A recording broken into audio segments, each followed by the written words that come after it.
आइए देखा जाए नेक्स्ट क्वेश्चन। लिखा गया find the length of the medians of a triangle ABC whose vertices are a, जिसके कोऑर्डिनेट्स दिए गए हैं 7, -3, b जिसके कोऑर्डिनेट्स दिए गए हैं 5, 3 एंड c जिसके कोऑर्डिनेट्स दिए गए हैं 3, -1।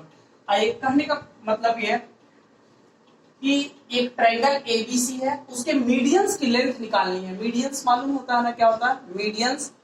वो लाइन होती है जो अपोजिट वर्टेक्स से पड़ने पे सामने वाले साइड्स को दो इक्वल पार्ट्स में डिवाइड करती है। मतलब जैसे कहा जा रहा है यहाँ पे ये ट्रायंगल ए बी सी कोई ट्रायंगल है, इस ट्रायंगल का कोऑर्डिनेट, इस ट्रायंगल के ए वर्टेक्स का कोऑर्डिनेट जो दिया गया है 7, -3, बी का जो कोऑर्डिनेट दिया गया है 5, 3 और जो सी का कोऑर्डिनेट दिया गया है 3, -1 दिया गया है।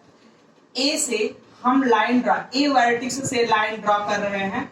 ये सामने वाली साइड बीसी को किसी पॉइंट डी पे इंटरसेक्ट कर रही, ऐसे कि ये दो इक्वल पार्ट में, ये बीसी दो इक्वल पार्ट में बढ़ जाए, यानी कि डी के इधर जितनी लेंथ है उतनी ही इधर भी लेंथ हो जाए, तो ये मीडियन कहलाएगा। ठीक है, तो कितने मीडियन ड्रॉ किए जा सकते हैं? 3 मीडियन। एक ट्रायंगल में 3 मीडियन। चलिए बी से हम मीडियन ड्रॉ करते हैं, तो ये सामने वाली साइड एसी को दो इक्वल पार्ट्स में डिवाइड करेगा। मान लिया ये ई पॉइंट पे आकर के इंटरसेक्ट कर रही है, तो ये जो ई के इधर जितना पार्ट उतना ही इधर भी पार्ट। अब सी से हम एक मीडियन ड्रॉ कर रहे हैं जो अपने सामने वाली साइड ए बी को दो इक्वल पार्ट्स में डिवाइड कर रही है। मान लिया यहाँ पे ये पॉइंट एफ है। ठीक है, अब हमें एडी की लेंथ चाहिए, बीई की लेंथ चाहिए, सीएफ की लेंथ चाहिए। तो इनकी लेंथ निकालने के लिए इन पॉइंटों के कोऑर्डिनेट्स की जरूरत पड़ेगी। मतलब पहले हमें डी का कोऑर्डिनेट निकालना पड़ेगा, ई का कोऑर्डिनेट निकालना पड़ेगा, एफ का कोऑर्डिनेट निकालना पड़ेगा।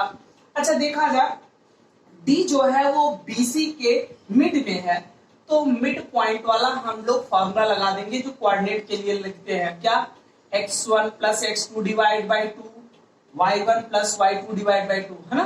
तो आइए इसके लिए यहाँ पे हम लिख लेते हैं जो जो बातें हमने यहाँ पे किया। तो हम लोग लिखेंगे late ABC is required triangle, ठीक है, and its medians are, कौन कौन से मीडियंस हैं? AD और क्या दिया गया है? BE और क्या दिया गया है? CF। ठीक है, अब आइए हम पहले D के कोऑर्डिनेट को निकालेंगे। तो लिखा जाएगा फॉर कोऑर्डिनेट्स ऑफ डी। आइए डी के कोऑर्डिनेट्स के लिए देखा जाए तो डी पॉइंट है, इसका कोऑर्डिनेट, तो एक्स कोऑर्डिनेट कैसे निकलेगा? एक्चुअली ये डी मिड में है ना, तो मिड पॉइंट वाला कोऑर्डिनेट का फार्मूला लगाइए, x1 + x2 डिवाइड बाई 2 यानी कि 5 + 3 divide by 2, y1 + y2 divide by 2 यानी कि 3 + -1 डिवाइड बाई 2 हो जाएगा। यानी कि जो डी का कोऑर्डिनेट होगा 8/2, यहाँ क्या हो जाएगा 2, 3 में से 1 को माइनस कर दिए 2/2, यानी कि ये जो डी का कोऑर्डिनेट आ रहा है वो डी का कोऑर्डिनेट क्या आएगा? 8 को 2 से डिवाइड करेंगे 4 और 2 से 2 को डिवाइड करेंगे 1, यानी कि डी का कोऑर्डिनेट 4,1 आ गया। ये तो डी का कोऑर्डिनेट पता चल गया 4,1। ठीक है, अब उसी तरह से ई का कोऑर्डिनेट निकालते हैं। देखा जाए कोऑर्डिनेट्स ऑफ ई, ई के कोऑर्डिनेट्स के लिए देखा जाए तो कैसे हो जाएगा? तो ई पॉइंट है जिसके कोऑर्डिनेट, ई पॉइंट का एक्स कोऑर्डिनेट कैसे निकलेगा? x1 + x2। देखिए ई पॉइंट के लिए इसको हम x1 मान लें, इसको y1, इसको x2, इसको y2। ठीक है, x1 + x2 डिवाइड बाई 2 यानी कि 3 + 7 डिवाइड बाई 2, -1 + -3, -1 + -3 डिवाइड बाई 2 हो जाएगा। तो जो ई का कोऑर्डिनेट होगा वो क्या हो जाएगा? 10 डिवाइड बाई 2, ये हो जाएगा -4 डिवाइड बाई 2। तो जो ई का कोऑर्डिनेट होगा 5, -2 हो जाएगा। तो ई का भी कोऑर्डिनेट पता चल गया 5, -2। अब एफ का कोऑर्डिनेट निकाल लिया जाए। एफ जो है किसका मिड पॉइंट है? ए बी लाइन का मिड पॉइंट है, ए बी लाइन सेगमेंट का। तो यानी कि पॉइंट एफ के लिए x1 ये होगा और x2 ये होगा, y1 ये होगा, y2 ये होगा। तो देखा जाए for coordinate of ordinates of f, f के कोऑर्डिनेट्स के लिए देखा जाए f का x कोऑर्डिनेट कैसे निकलेगा, x1 plus x2 divide by 2 यानी कि 7 plus 5 divide by 2 comma minus 3 plus 3 divide by 2 minus 3 plus 3 divide by 2। तो f का कोऑर्डिनेट कैसे निकलेगा, इन दोनों को ऐड करेंगे 12 डिवाइड बाई 2 कॉमा ये हो जाएगा 0/2 भाई माइनस 3 प्लस 3 0 हो गया ना। अब ये देखा जाए f का कोऑर्डिनेट कैसे निकलेगा, इससे इसको कैंसिल कर दिए 6,0 यानी कि f का भी कोऑर्डिनेट हमें पता चल गया। क्या है f का कोऑर्डिनेट 6,0। ठीक है, अब हमें चाहिए AD लेंथ, BE लेंथ और CF लेंथ। तो निकल ही जाएगा बड़े आराम से लेंथ वाला फार्मूला।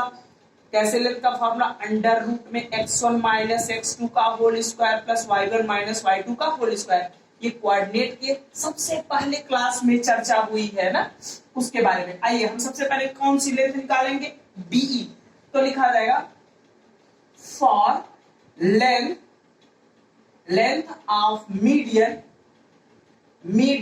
कौन सा, BE के लिए देखा जाए क्या हो जाएगा, अंडर रूट में देखा जाए इस BE के लिए इसको x1 इसको y1 इसको x2 इसको y2 मान लिया जाए।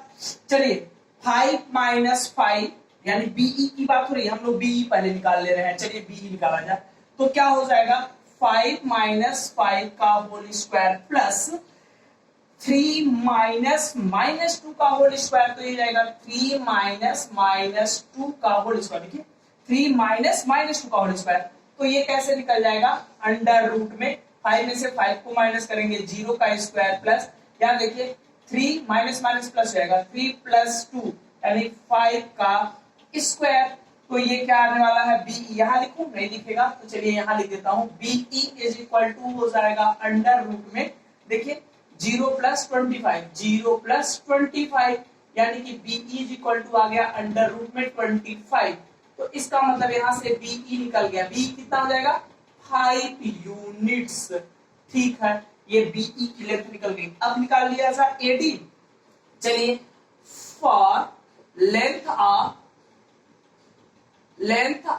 AD, आइए AD के लिए तो AD इज इक्वल टू क्या हो जाएगा अंडर रूट में देखिए AD के लिए AD इसको x1 इसको x2 ये y1 ये y2 आप किसी को भी मान सकते हैं x1 x2 y1 y2 आपकी इच्छा।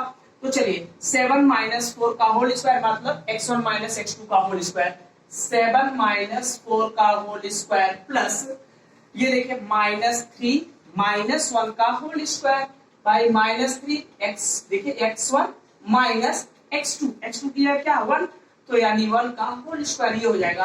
तो अंडर रूट में 7 में से 4 को माइनस करेंगे 3 का स्क्वायर प्लस माइनस 3 और माइनस 1 भी करके माइनस 4 का स्क्वायर। तो ये हो जाएगा AD कितना आ जाएगा, अब देखा जाए 9 प्लस 16 यानी अंडर रूट में 25 यानी AD की वैल्यू आ गई 5 यूनिट। अच्छा दोनों 5 यूनिट्स आया, क्या तीसरा भी आएगा 5 यूनिट, जरूरी नहीं है। आइए अब हम लोग CF निकालते हैं। अब लिखा जाएगा फॉर लेंथ ऑफ CF। आइए CF के लिए देखते हैं तो CF इक्वल टू क्या हो जाएगा अंडर रूट में देखिए CF के लिए इसको x1 इसको x2 ये y1 और ये y2 यानी 3 माइनस 6 का होल स्क्वायर 3 माइनस 6 का whole square plus minus 1 minus 0 का होल स्क्वायर माइनस 1 माइनस 0 का होल स्क्वायर। अब देखा जा तो अंडर रूट में 3 में से 6 को माइनस करेंगे तो माइनस 3 का स्क्वायर प्लस ये देखिए माइनस 1 का स्क्वायर भाई माइनस 1 माइनस 0 मतलब माइनस 1 का स्क्वायर ये अंडर रूट में माइनस 3 का स्क्वायर 9 प्लस माइनस 1 का स्क्वायर क्या हो जाएगा 1। तो ये अंडर रूट में 10 अंडर रूट में 10 एक परफेक्ट स्क्वायर नंबर नहीं है तो यही इसका आंसर हो जाएगा यानी कि CF इज इक्वल टू क्या हो जाएगा अंडर रूट में 10 यूनिट्स। तो आपको पता चल गया BE निकल गया 5 यूनिट्स, ये BE निकल गया मीडियन और उसके बाद आपको AD पता चल गया AD भी 5 यूनिट्स और ये CF निकल गया ये अंडर रूट में 10 यूनिट्स। तो ये क्वेश्चन था, अच्छा क्वेश्चन था, इस पे आप लोग ध्यान दे दीजिएगा।